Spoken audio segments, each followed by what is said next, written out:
Hello. I am holding a screw. It brings me comfort. It makes me feel comfortable. I am no longer holding a screw. That was my phone. Welcome to Isolation Development Log number 3. I did want to mention I am using a game engine called Torque 3D to make this game. I'm not using a custom-built game engine. Torque 3D was fairly recently released under the MIT license, which is an awesome license. If you're looking into finding a game engine, you can go check it out. Or if you're just curious what I'm using that. It's by Garage Games. You can go to garagegames.com and check it out if you want, if you're interested. It is a pretty nice engine. It is nice to work with at times. It is built from a very heavy client and server structure because it is a very multiplayer targeted engine, so it can be really difficult to work with stuff sometimes. Yeah. Enjoy Development Log 3.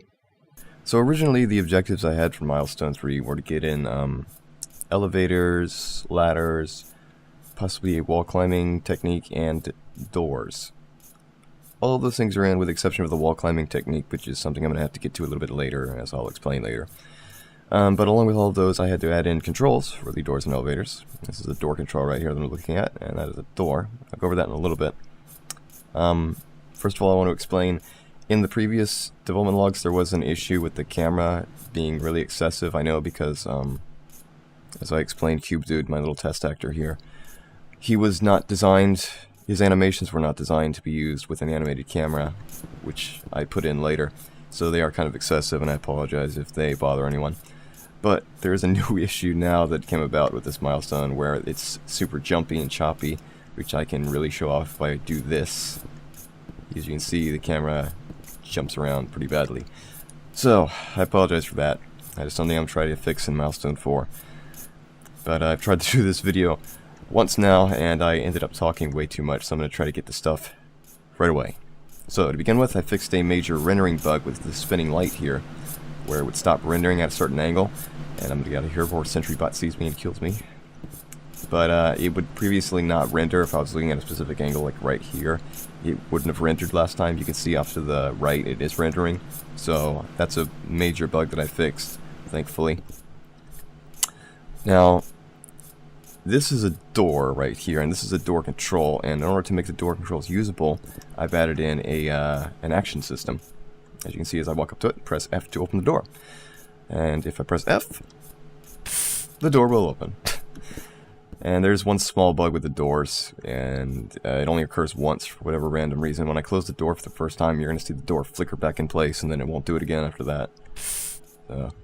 Yeah. That's the minor issue with the doors that I still need to fix, but these door controls are linked wirelessly through a wireless frequency, which right now is 1. In the future, with other plans that I have, I want to make the player able to possibly open the doors wirelessly, and possibly have the robots able to open the doors wirelessly. But I'll get into that a little bit later in the next milestone. But these controls are linked. As you can see, it says the door is activated when I press it. If I was somehow able to get on the other side before the door closed, you would see the other control would be locked and wouldn't be able to be used because they're linked together. If they have matching frequencies, they link together. Soon I will link the doors to the frequencies so that everything will just be linked around a single frequency. But that's doors. Simple, not too much to show. Sound I made with an air pump. So, a little inside info on that. Other thing I've added is... Oh yeah, the other thing that I did want to add was the water features. Like I said, when you walk through a puddle, I wanted your feet to be wet and leave wet footprints. That happens now, but it's super rough that I've just added in just for testing. So, bear with me here. As you can see, I'm not leaving any footprints at the moment. But if I walk through this puddle, which, yes, is a puddle of blood, but for the sake of testing, we're going to pretend it's a puddle of water. I didn't have time to make a puddle of water, so I borrowed this from a previous game that I made. Don't ask what game that was. You don't want to know. But, so I was leaving no footprints there, but as I walk through this puddle of water, suddenly I leave footprints, which are inversed, I know, which is another thing I need to fix. But yeah, eventually, if I keep walking, my feet will dry out, and you'll see these footsteps fade away on their own, gradually. And there they go. We assume they dry up. In reality, it's to, you know, keep performance in the game. As you can see, my feet are dry now because I'm not leaving any more footsteps. Each material has a drying factor. So after you take a step, a certain amount of dryness will be applied to your feet, and the material can add additional dryness factoring. It's the advanced foot dryness system. I know, it's fascinating. It really is. I bet you're very glad that you watched this video. So anyway, as I walk through the puddle and get my feet wet, I can jump over onto the carpet, which will dry my feet off very quickly, and then I should not be leaving footprints. Yeah. So, it's a cool little system, just in for testing, really. And also, normally, let me dry up my feet first. Normally, if I jump on the tile, I leave the mark, as you can see. But if I have wet feet and I jump on the tile, I will leave, at the moment, well, a blood mark. So, another cool little thing that I've added in. Still need to expand upon it. I need to expand upon everything. But that's all I really got into the water features. Next, I can show off the ladders, which are here. And I was debating originally whether or not I wanted the player to automatically climb on a ladder when they walk up to it, but I decided that would be really annoying and I wanted to stick with the action system. So you have to walk up to it, press F, you'll mount the ladder with a little bit of glitchiness, which I need to fix. There's a lot of stuff to fix, that's the trend in this milestone. But you see you get a cool little ladder climbing animation, you can look around still, and you can climb up and down. And dismount, and get back on, and climb again, and have the jumpy, jittery camera issues that I mentioned. And when you get to the top, you just climb over. Another cool thing is, if I'm on a ladder, and I have another ladder next to me, for example this one, you can see as I look over to it, I get press F to climb. I don't get that when I'm looking at this one, or I shouldn't, okay. There's a new bug that I need to fix.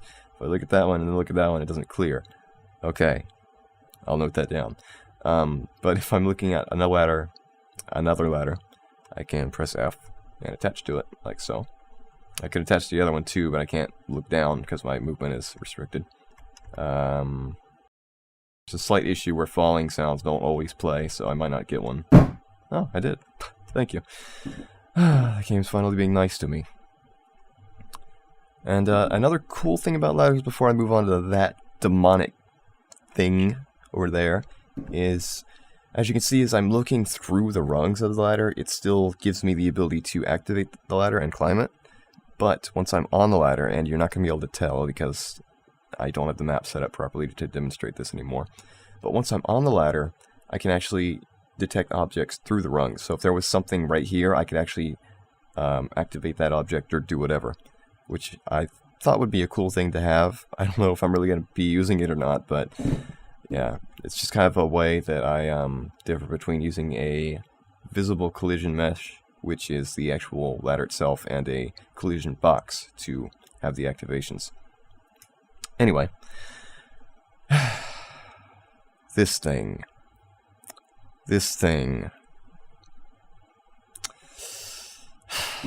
ruined my life. This is an elevator.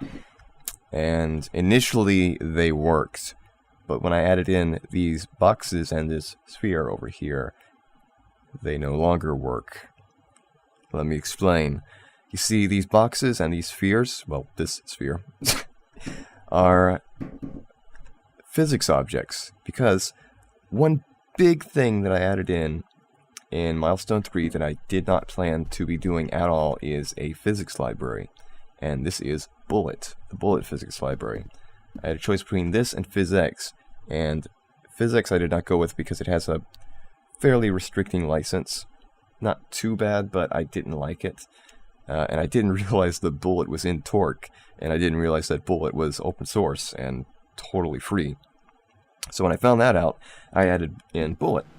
As you can see, it works. These are really crudely set up right now, so they're kind of funky.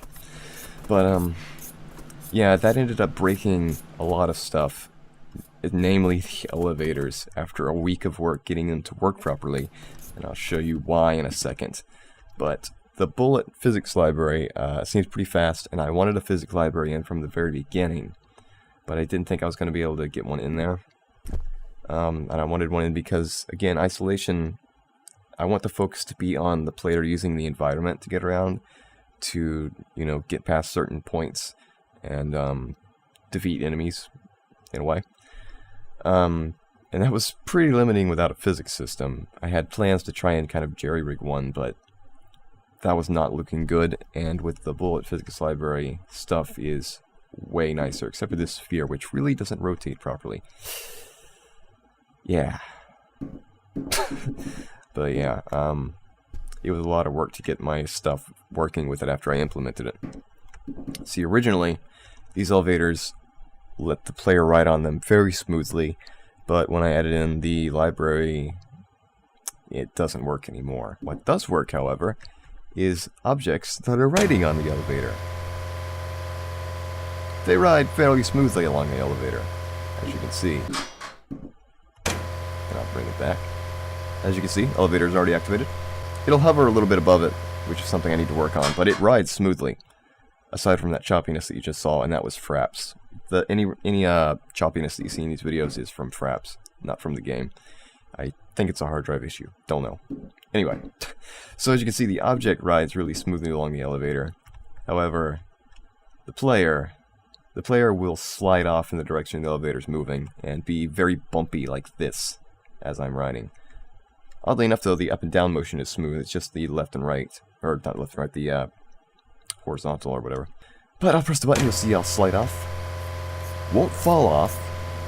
Oh, and the box is gonna ride with me because I have a really rough collision check right now, which is just put in for testing. Again, I was really overworked for this milestone, so a lot of stuff is just like slapped in there. But yeah, really, really messy movement on the elevator. Yeah. I'm not happy with it. So much work down the drain. But I'll get back to it. I'll fix it. It'll work. Don't worry. But the other thing the physics library broke was the climbing system that I added in, which is what these are here for. You see, originally in an FPS, or normally in an FPS game, you can jump on stuff like this and this, but when you get to something like this, you suddenly can't jump up there for really no reason at all. You can't. You just stand there and you jump and you can't get up there. I had built in a system that did this collision check for the area like this to check, see if it was clear, and if it was clear, it would allow the player to jump up and climb on stuff like this, which you can see kind of works for that one, but it doesn't work for this one. At least it didn't in the past. No, so that is something I need to go back and fix. That was not a priority. It is something that I would really like to have in the game, but because it wasn't a priority, I ended up just casting it aside until I got everything else working for the milestone, and by that point, it was too late to do anything else because I am really restricting myself to my deadlines for this.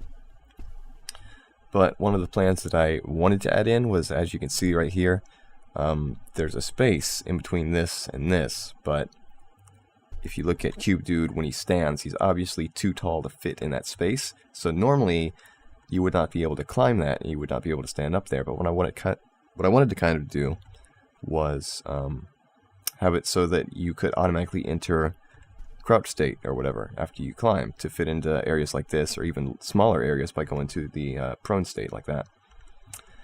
That's what I would like to do. I'm not totally sure if it's going to be added in. It's not really important to the core of what Isolation is, which is a stealth-based game.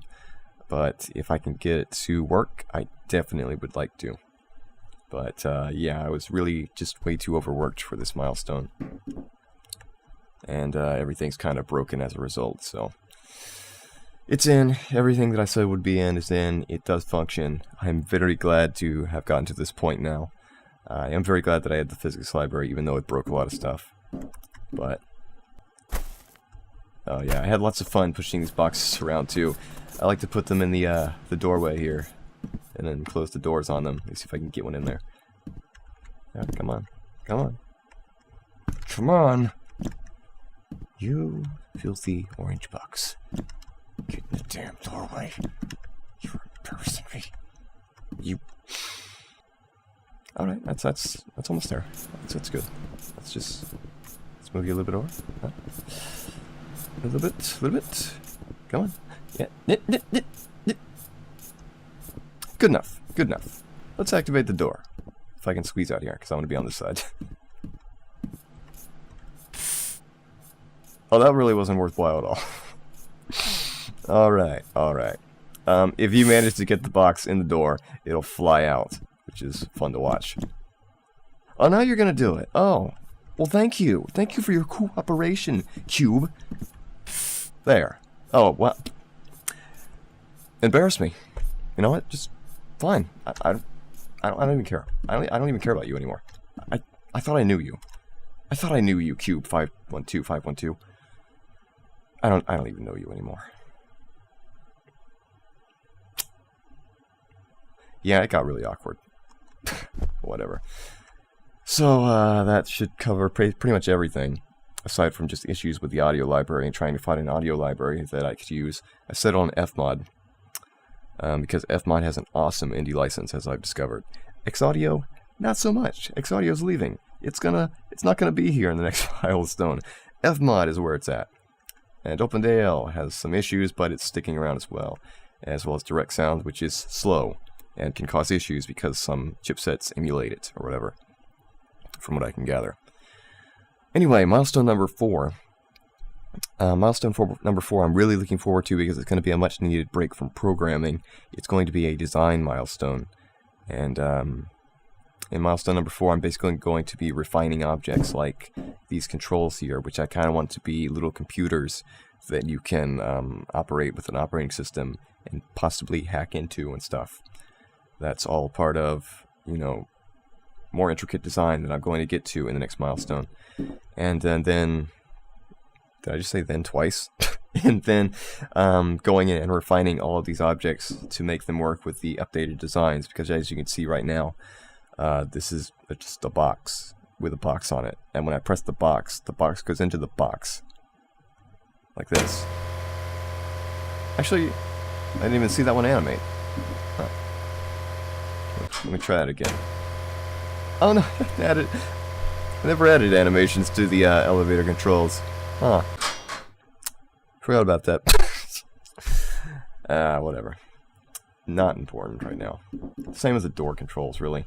I just need to add in one line of code to make them play an animation. Hey, Fraps. Hey, Fraps. Cool lag, Fraps. Thanks. Over here with the cool cube. Yeah. But yeah. The elevator noises I stole from opengameart.org, which is a cool place to go to if you need free textures or audio or music, whatever. I'm just using them temporarily because I didn't have time to make my own. But yeah, Milestone 4 is going to give the game shape for the first time, which is going to be really cool to see. And that's why I've put in all the stuff and made it like really, really basic. It's because I don't know exactly what I'm going to be doing, and I talked about previously how I have to keep myself from over-developing, which is making sure that I don't spend too much time developing one thing, only to end up changing it totally in like the next milestone or something. Elevators, for example, I got them functioning mostly, and then I left to go get the other stuff done to complete milestone number 3, and it's a good thing I did, because if I had stuck with them and tried to perfect them, they just would have broken anyway, and I would have ended up wasting even more time on them. So that's kind of the theme of the way things go when I'm developing a game. Just need to get stuff implemented roughly, and then move on, and then refine stuff later on, which is going to be what milestone 4 is going to be. So I'm really looking forward to that. But I don't know how much there's really going to be to show in video form. It's mostly going to be concept art. But I'll try to do something for that. It's only a half. Anyway, I'm rambling on. And I would like to ask, you know, what would you guys prefer to see in these videos? Would you prefer for me to just kind of chop them up and get to like the, you know, the bulk of what I've done and very briefly explain what has been added so these videos would be a lot shorter? Or do you like my rambling and completely disconnected thoughts and embarrassing moments with cubes? Because I can keep that up if you'd prefer that. I just don't want these videos to be too boring for anyone. Although they are development log videos, so they're probably going to be boring no matter what. But yeah, that should cover everything that's worth covering. You slide a little bit longer when your feet are wet, you know, on tile when you slide. And gravel. Although I'm not really sure if you slide longer on gravel, considering it's not really, you know, don't think water would really make your feet slide more when you're on gravel. I have to think about that. But anyway, thank you guys for watching this. Thank you for the support. Not sure what I'm going to be doing for milestone number 4. I will definitely try to do something. There's a lot of stuff to fix. I really do hope that milestone 4 gives the game a lot more character and shape. I'm really looking forward to that. But yeah, that should be everything. So, until next time, thank you for watching. Talk to you later.